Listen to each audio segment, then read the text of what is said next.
So we're like, what if we took the power of an EV platform and the reliability and maintenance free of a motor and put it in a race car? Our biggest thing was what if you imagine going to a racing weekend and actually racing, and not working on the engine or tuning the engine or like it's just something with the engine. Yeah.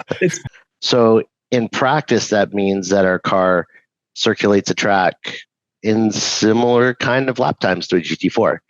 Hello and welcome to the Next Great Car Era, a podcast by EVTUNERS. I'm your host, Daniel Martin, and today I'm sitting down with Brian and Joel, the founders of Scalar Performance. After meeting at the track and teaming on some endurance racing, Brian and Joel created Scalar Performance to build a dedicated EV track car for the amateur racer.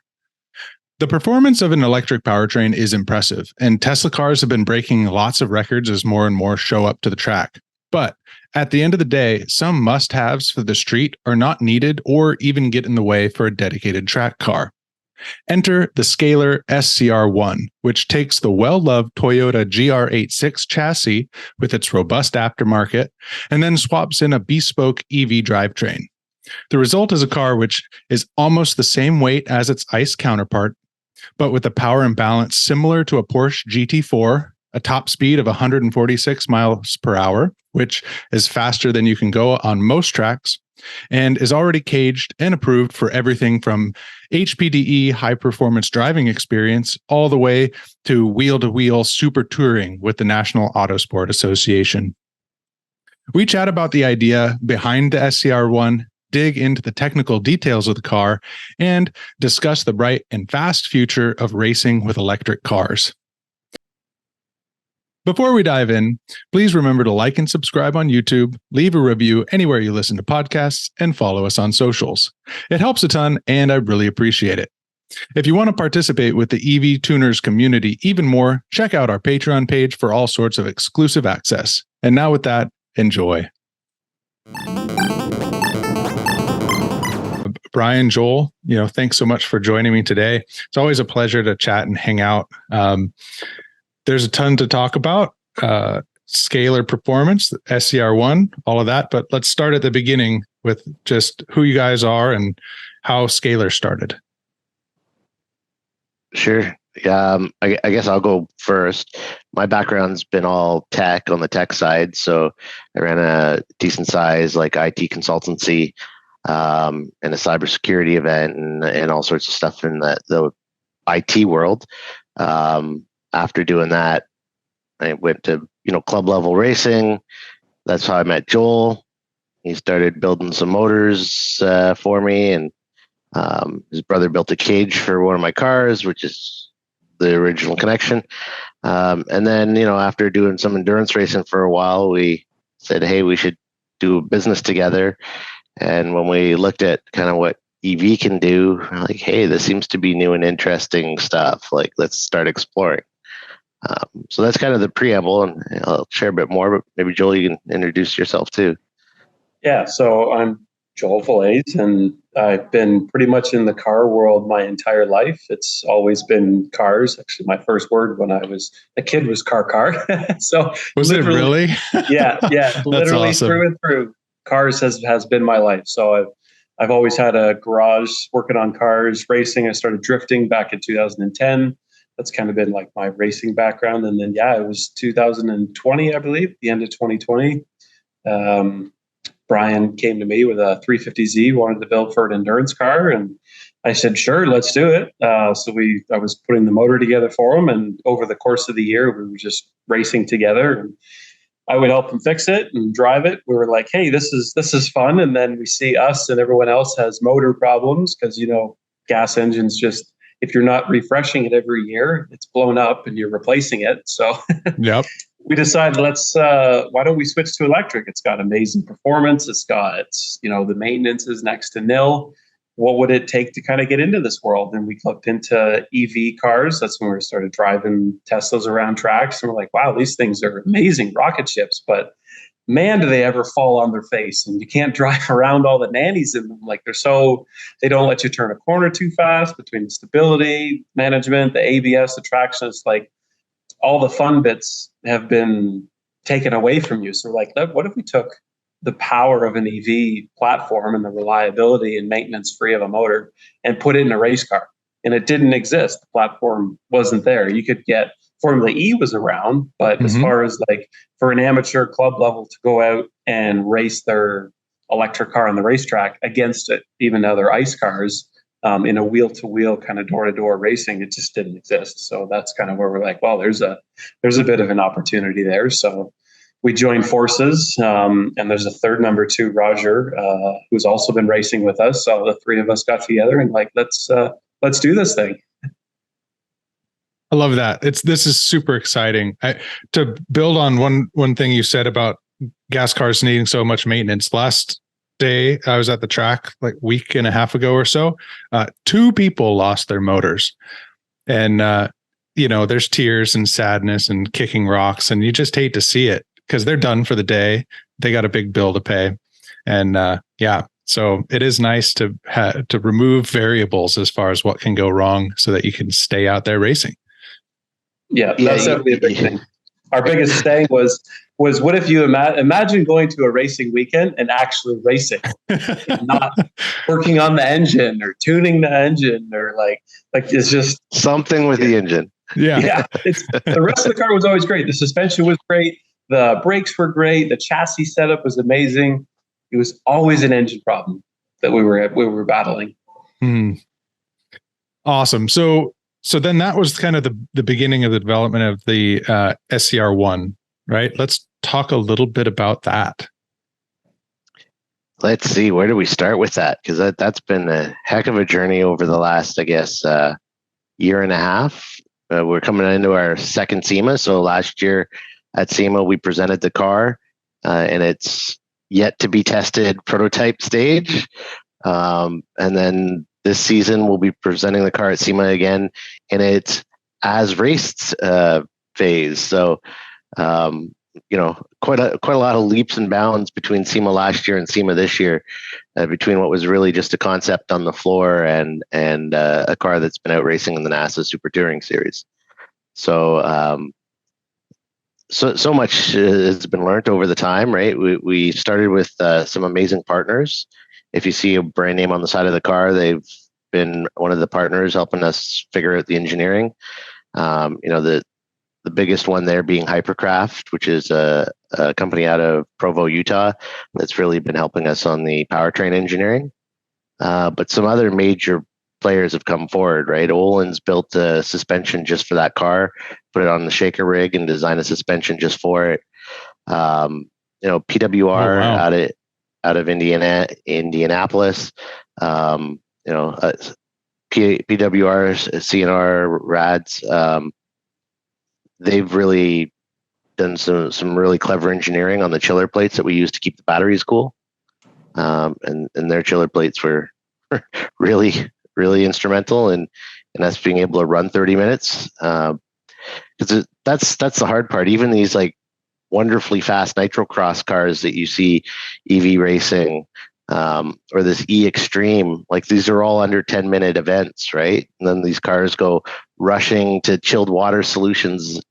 We're out there racing with gas cars for a 30-minute NASA event. So that's presented the biggest challenges, I would say.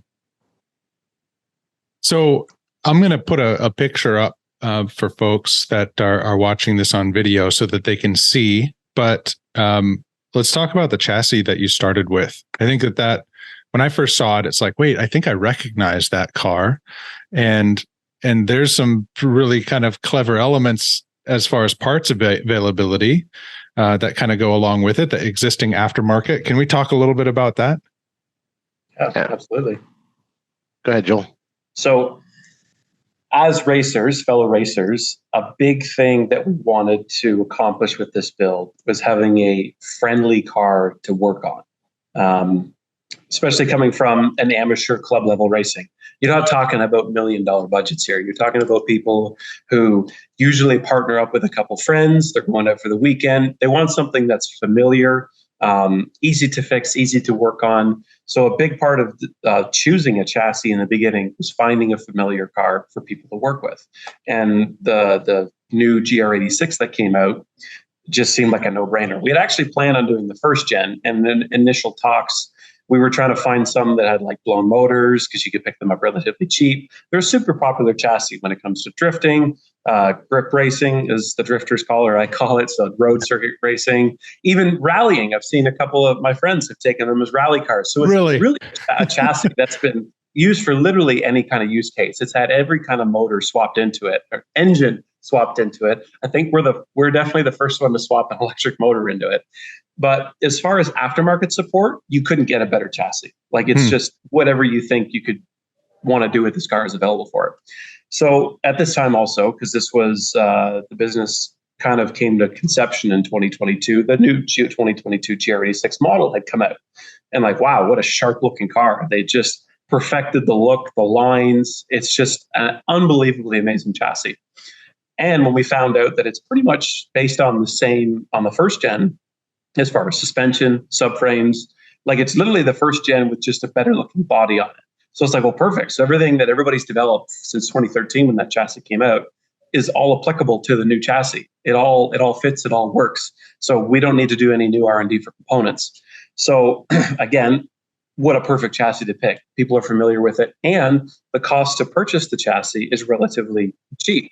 If you're in the US, the car will maybe cost $28,000 US to purchase. So that's a great starting platform. The car weighs 2,800 pounds right off the showroom floor, full factory trim.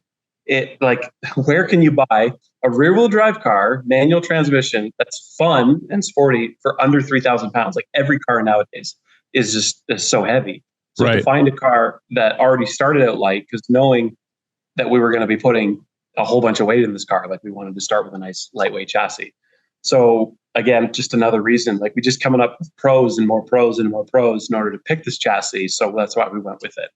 And a big part of developing the chassis and integrating the powertrain and how we place the motor in the car and the gearbox and the battery in the car, we maintain all of the structural or all of the suspension components in their original placements as well. We haven't modified with the subframes, the control arms, even the axles are from a GR86. The diff, our gear reduction box is from a GR86. So you can, down to the end. That's not true. The box isn't. The diff carrier is the only thing that carrier, yeah. Carrier inside our not the pumpkin.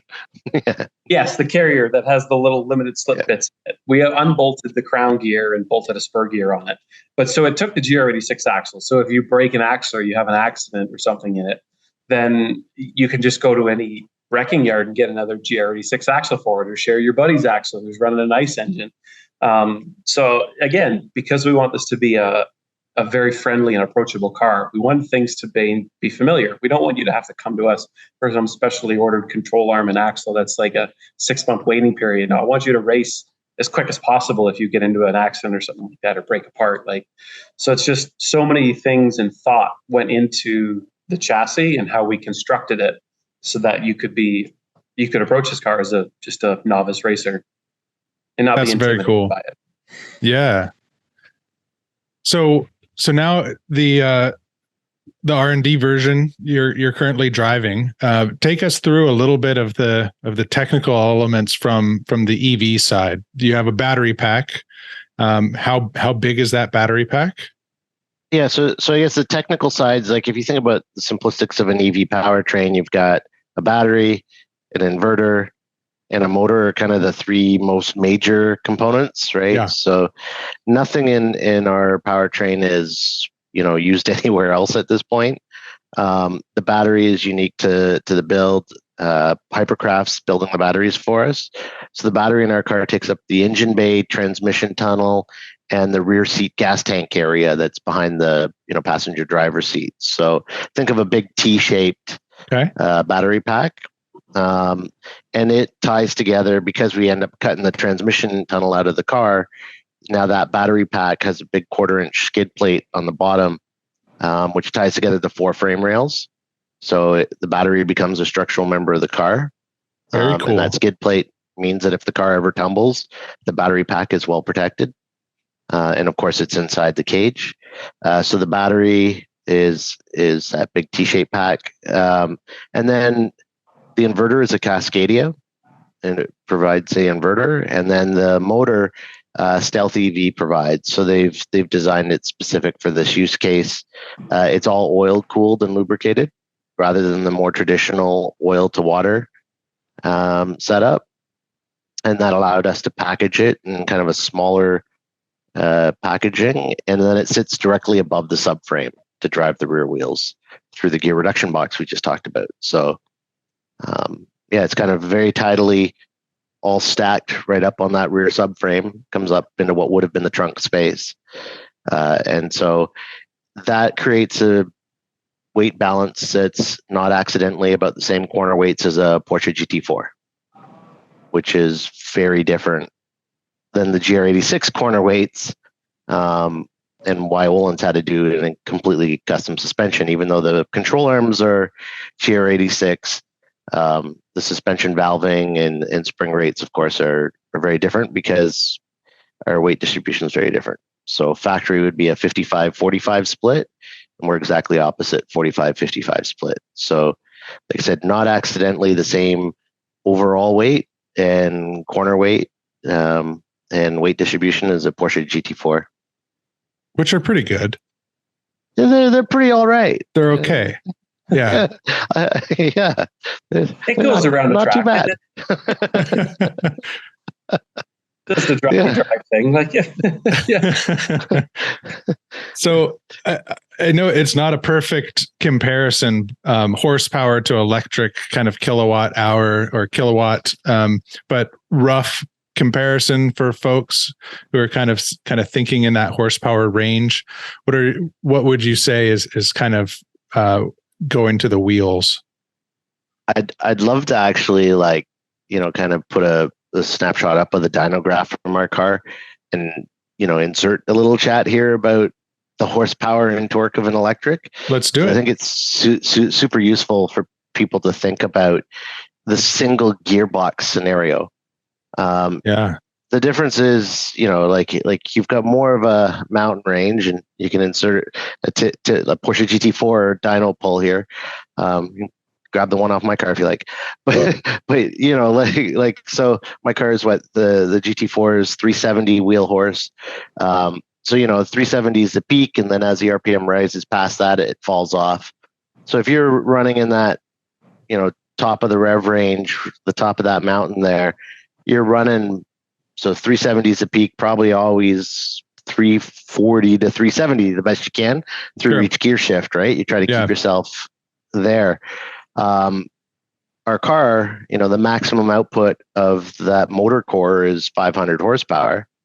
But it's not fair to say it's a 500 horsepower car, because the only time it makes 500 horsepower is if you're at 12,000 RPM, like its max RPM, which would mean that you're also at the car's max speed based on the gearbox ratio, because it's just a single gear. Therefore, if the torque curve, and when you show the dyno graph, you'll see it's not really true. There's a little bit of mountain there as well. But if you oversimplify, you've got a flat torque curve that does actually this, falls off a cliff. Mm-hmm. And then horsepower goes from 0 RPM as a function of torque. If torque is flat, then horsepower is diagonal, right? And just keeps getting bigger as you move along. Because there's a single gear, you never get to shift gears to stay in that high RPM area where you're making the most horsepower. So in practice, that means that our car circulates a track in similar kind of lap times to a GT4, which is 370 wheel horse, but close to 370 the whole time you're out there, within, say, 15%. Whereas our car is coming off some of the corners with only 100 horsepower available, and other corners with 300 horsepower available, and other corners with 400 horsepower available, right? So it creates also a bit of an interesting dynamic when you're out racing, because it creates a bit of a leapfrog effect in some of the racetrack, right? Where you get to a straightaway and you start pulling on cars, and then our car does really well under braking, but then on a slower speed corner, it might not have quite the horsepower available to make a jump out of the corner. So that's where playing with the gearing to get the motor far enough up in the RPM to get lots of power available is important. And then the very next question that comes up from everybody is, well, then why don't you just create a multiple speed gearbox?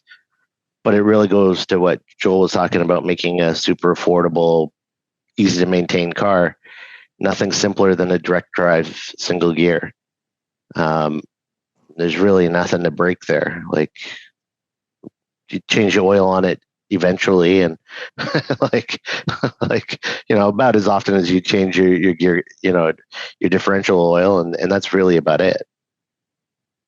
Yeah, that makes sense. So that's motivating. Yeah. Hypothetical. So it was a way long answer speed. to like, that was a way long answer to how much horsepower, but the answer is like 500 max and probably like 380 kind of lap time.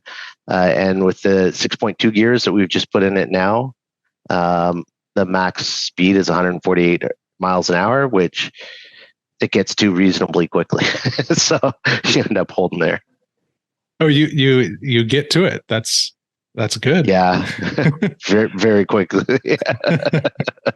And a lot of tracks, like the reason we didn't go for a super high top speed, because in tracks, especially in North America, there's no tracks that allow you to even get much further than that. Like the VIR, we got up to just over 140 mile an hour. That's a super long straightaway. Yeah. So even at the end of that straightaway, we still had another 6 mile an hour to go. So we don't really need that super high top speed. So it's not a super high top speed achiever for that reason. Now running the Autobahn, you might be a bit different, but for North America, we don't really need that super high top speed. So we chose to pick that 6.2 gear, and because it gives us a nice quick off the line, off the corners, and it just gives us enough top speed that we can run with the big boys. You need that balance. Yeah. So we get to it pretty quickly, and then you just end up holding it. It's 148 is the top speed that it holds at right now. Nice. Yeah. I actually, I don't know if I told you guys, but I drove on the Autobahn once. Oh, it was very exciting, but it was a rental car. It was a Hyundai i10. I don't know. They don't have those in North America, at least not in the States. And it was both exciting and very demoralizing, because I'm like going along at about 70 miles per hour, whatever that is in kilometers. I'm not good at the conversion. I'm like 120. I'm like, wow, this is so fun. And then just getting like roasted by Porsche, Beamer, even an imported Mustang, like an old classic Mustang just by me. And it's like, oh, I saw so many cool cars passing me. Next time I go back, I'll have to get a faster car. But you don't even need a faster car. My physics teacher told me when he grew up in Germany, he had a Ford Escort, and he would go to work every day at 200 kilometers an hour in a Ford Escort. With a tailwind. He had managed to do it, but he's like, it scared the crap out of me. At 120 kilometers an hour, the suspension was getting light and feathery. Every time someone would pass me, I would get buffeted by the wind. So it felt more like going 100 miles an hour. But anyway, it's kind of a fun memory. Yeah, good times. Have to go back someday.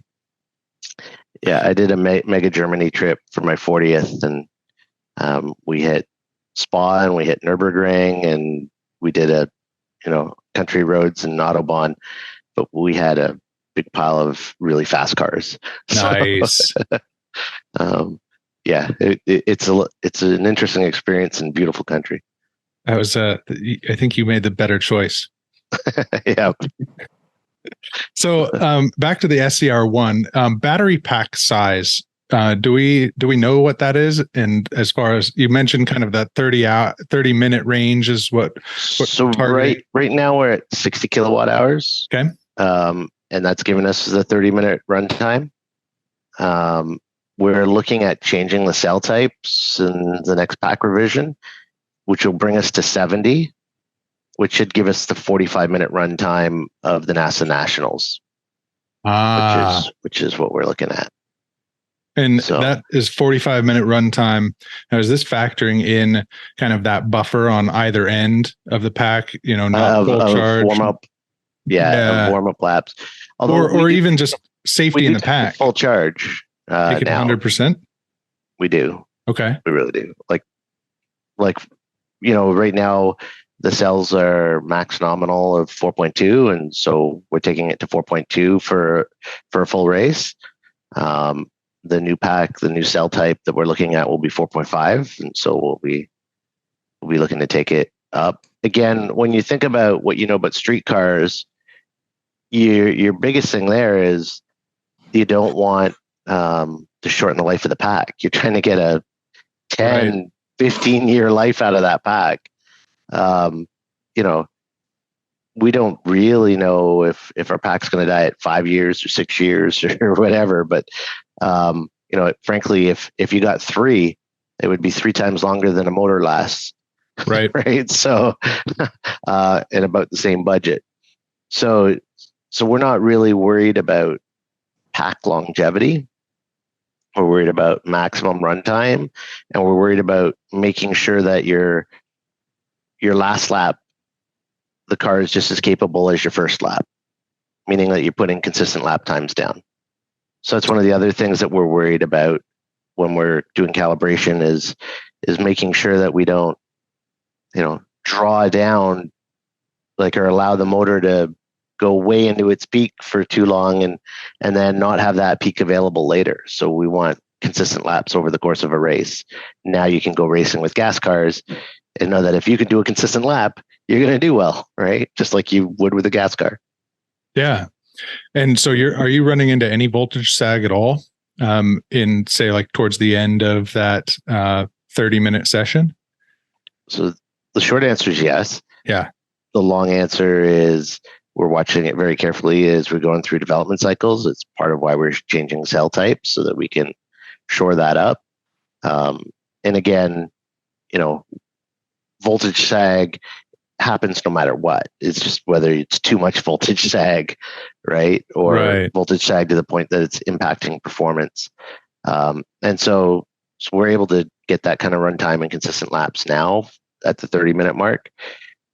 We've got we haven't really pushed it past to find out exactly when it's like going to the danger zone. Really, right now, we're not letting the cells drop down below like a 2.8. So could you drop them down more? The answer is yes. You'd substantially shorten the life and you'd start to get into danger zone. So we haven't had to play with that, but those are the kind of things that we're looking at for sure. And at that 2.8 mark or somewhere around there, it's still within the realm of being able to have that consistent performance. Yeah, because you end up pulling more amperage to get the same kilowatt. To balance it out. Right. Yeah. Okay. And so that's why you don't set up a tune so that you can pull max amperage times max voltage, because that would give you max wattage, but you wouldn't have that for 30 minutes. Yeah. Right. So, you current limit and you torque limit the motor so that you can have a consistent performance throughout the race. Right. So that's why you also see, like, if you looked at Porsche's GT4 e-performance that they've put out as a concept, they've got one mode where you can go out and do 30 minutes of lapping. And then they have what they call party mode, which is 10 minutes of like that, right? you can have all the beans, but the beans are going to dry. You're going to have less beans the more you eat them. Right. It's called the shaker, where you open the one side and it's got the little hole. The other side, you open the lid and it's just all of it. All at once. all the beans. Yeah. So that's a big part of the tuning work that we're doing, right? Is so that you can,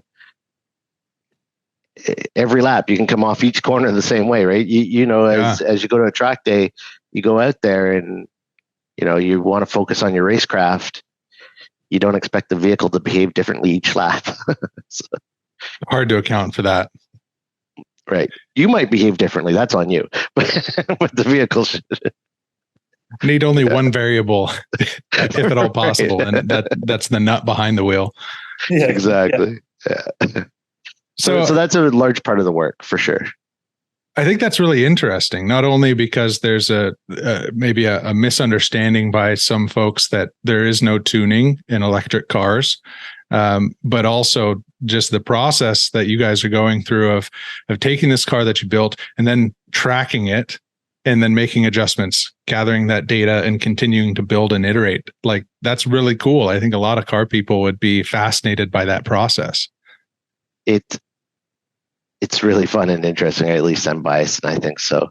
The other thing that we're spending a lot of time on, and I think we've got really nicely dialed actually right now, is tuning on the regen side, which is you've got the delivery of power, which is tuning we all kind of familiar with, and then the delivery of regen, I guess, is the other way to say it. And what I think is really interesting is we've run our car during development with a big brake kit on the back of the car. Again, rear wheel drive car, so we only get regen off the rear wheels. Okay. With big brakes, with little brakes, and with no brakes. And what's super interesting is you can get a pretty similar lap time, because the motor will generate enough negative torque. Like regen will provide all the braking force you need. The question is, what gives you the combination of maximum runtime, consistency, and safety? And the thing that Joel and I have spent so much time trying to do with this car that I don't think has really been done with electric car before is to give you that purest driver experience, rather than the soulless, like dumbed down experience. And so brake feels a big part of the purest driving experience, in my opinion. And our car is depowered, so it's all pedal feel.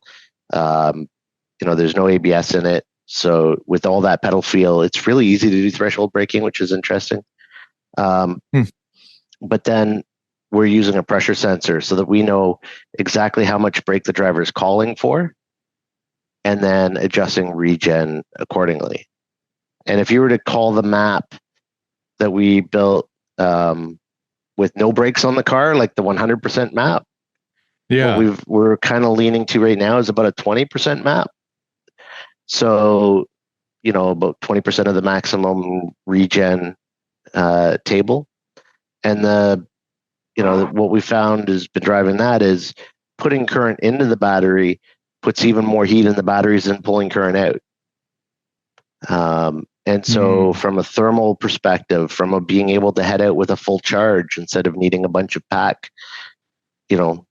space sure. to put the charge and all the rest, we're using a big brake kit on the car, and then using that regen as additional braking and as a brake bias control, really, which is something a street car doesn't really have. But it's super important in a race car, is that you can tune the bias of front and rear brake. Is that so that's really driver input while they're at the track? There'll be like knob on the steering wheel or something like that. So production version of the car will look at doing something like that. Right now, we're just doing it with a laptop. Cool. Right. We had a proportioning valve in there, the traditional one. But because the car has so much rear weight bias, you need actually more in the back than you do in the front. And so we're doing it all with regen right now. So will it be user selectable? Yes, but right now we're tweaking on a development basis, per track basis, just by plugging in a laptop. Very cool. What type of, so a lot of the builds like in Colorado that we saw, the EV swapped cars, they're using like AEM VCUs. Are you guys using something similar, or what is the brains when you're using the laptop to make these tuning changes and dialing it all in? What's the brains that is controlling all of this? So it is an AEM VCU 300. Okay. But because of the tight relationship with Hypercraft and AEM, there's firmware on it that's not necessarily all publicly available, but that is the brains of it. You guys are helping to prove that out too. Every piece in this car is we're pushing it harder than any street build would, right? So absolutely. Yeah. So this is clearly very exciting, and we could nerd out on this all day. At least I could. You mentioned street build. Is this car, if someone buys it, Is it theoretically streetable? If they wanted to? It's like you could drive it on the street, but it comes down to your local laws. Like I wouldn't want to be driving around a fully caged car with no helmet on. Right. Like you get into an accident, you knock your head off the cage and you're done. So like, can you drive it on the street? Yes. Will this car be made to be a street car? No. There's so many rules and regulations and governing bodies and things that you need to abide by in order to make a car legal to drive on the street that it's just not worth it. We have safety things in the car that is safe and reliable to be on a racetrack, but we just didn't want to go down the whole road of making it a street car. So no, it'll stay a race car. Makes sense. Unless you want to wear a helmet on your grocery trip. Yeah, absolutely. It's up to you. Live life as a mistake. Because there's a motor back there. You pop the trunk and there's your motor. You only get a couple bags of groceries versus the gas version. You could probably put 10 bags of groceries. Is there room for golf passenger clubs? seat? The passenger seats for that. Yeah, the passenger seat. There's no back seat because the back seat is now where the battery is. So there's not really many street. And it doesn't even have a frunk because there's a battery up there too. So passenger seat is cool though. So two people can go around the track in this. That's good. Yeah. There's no point. We've made that decision early. There's no point building a car like this if you can't scare your friends. Yeah. So. Oh, look at all this money I spent. Oh, I actually can't take you for a ride. Sorry. Let me describe it to you. Yeah. No, that's not how this works.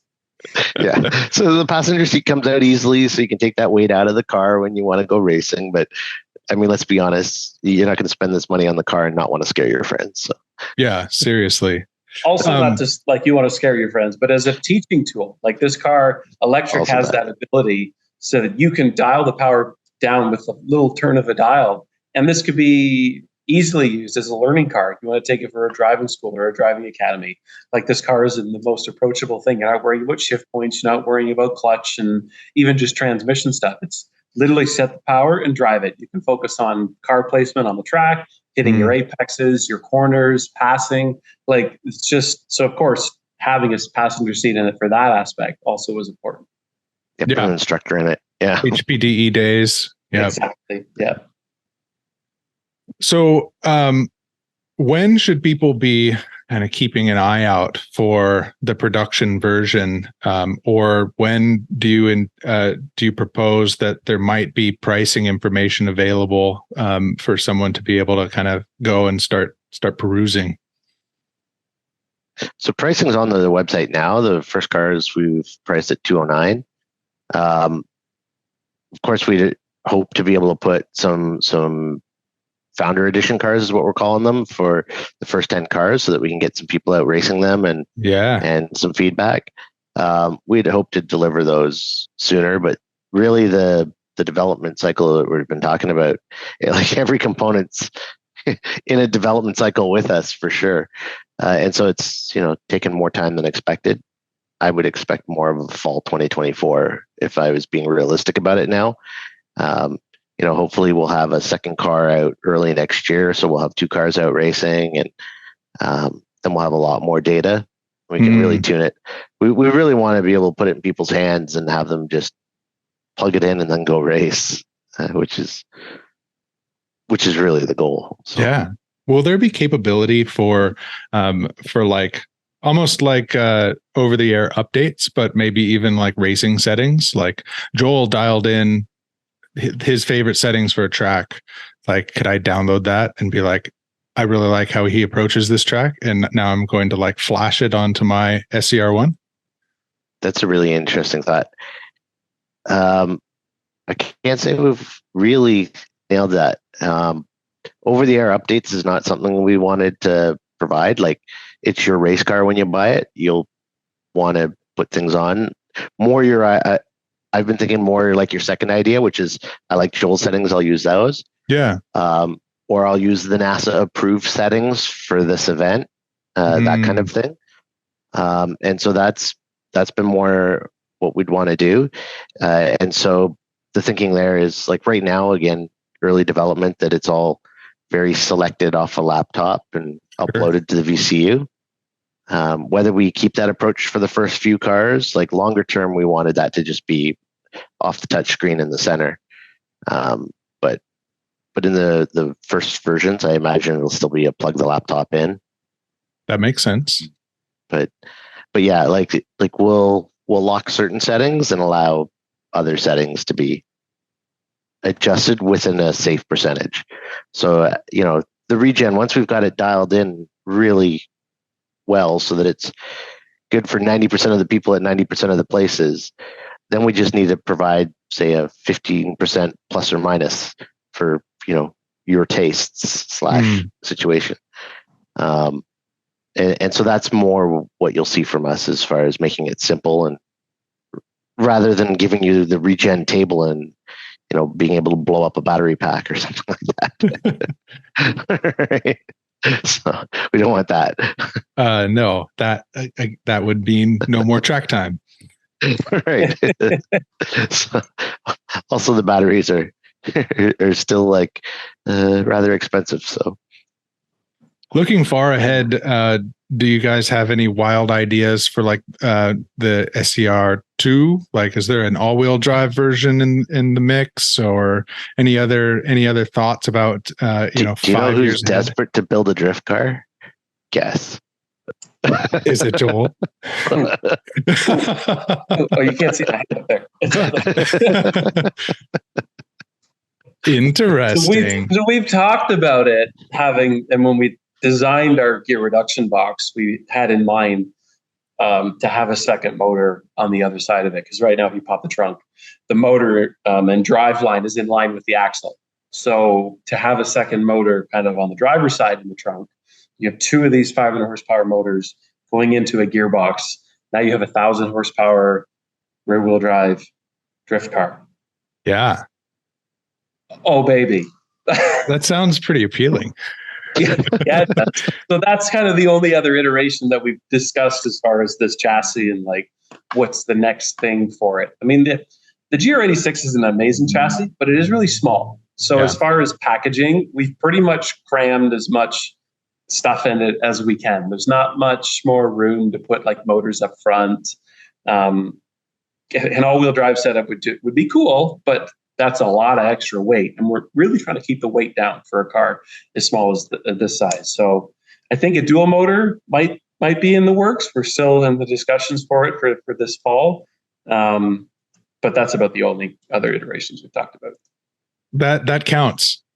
I'm excited to see that. Yeah, excited for that won't add version. any weight to the car because we'll take battery out to compensate. So yeah, the drift car is you go out for.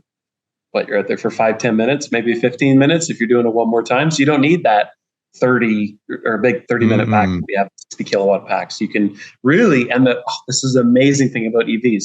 Whatever weight distribution you want in a car, you just move the stuff around. It's so when and we it want stays. Well, yeah, like an ICE engine, you're limited. The motor has to be in the front or the motor has to be in the back. And that's where all the weight is and it's focused. You can't do anything about it. But with the EV car, you're like, I think we want a 45-55. So in CAD, you're moving modules around. It all fits in the roll cage. So we know we need this many modules here and this many modules here. Boom, 45-55. We want a drift car. You don't want that. You want more front weight than you do back weight. So we just move some modules up front. Now we have our 60-40 weight. No problem. The EV world is just so customizable with what you can do. That's another really, really cool aspect to the EV space. It's whatever your mind can think of. Say you want to have a different gear ratio on your front wheels versus your back wheels. You want to overdrive the front wheels versus the back. Well, you can do that in an EV. You can have, by the end of your top speed run, the rear motor's just pushing the car, but you use the front to dig the car out of an all-wheel drive pull. Or you can join the motors from front to back, and you can have different gear ratios as well. Just so many things open up in the EV space that you just were restricted so much with an ICE car. So our minds are still being blown open daily by the number of things we want to try, and it's really constrained to how much money we want to spend on this. And time. Really is what it comes down. And time. So Yeah. we only have so many hours in the day to actually do all these things that are going on in our minds. Sometimes we can't sleep because we have these ideas, but other than that, we're fine. That's how you know you're having fun. Yeah. Other than that, we're fine. Yeah. Well, on that note of time, I know that we are just about out of our time for today. Any kind of words of advice for folks who are interested in getting into EVs, into racing, anything else that comes to mind as we wrap up here? Gee, I wonder where to start, because there's so much to learn, and we've been fortunate to be able to reach out with great partners and kind of have them carry us through a lot of the learning too. We try to be active on social media so you can see where the car is going to be, and certainly SEMA is going to be the next big thing. We hopefully announce somewhere else that will be before SEMA. So if you can come out and check it out, because nothing really beats actually looking at it. The car is so, being a race car, exposed. It's really easy for people to visualize what all the pieces are. Yeah. And people who are reaching out to us just on the social media with questions, we're answering everything we can as honestly as we can, because it's very much a community right now of sharing information.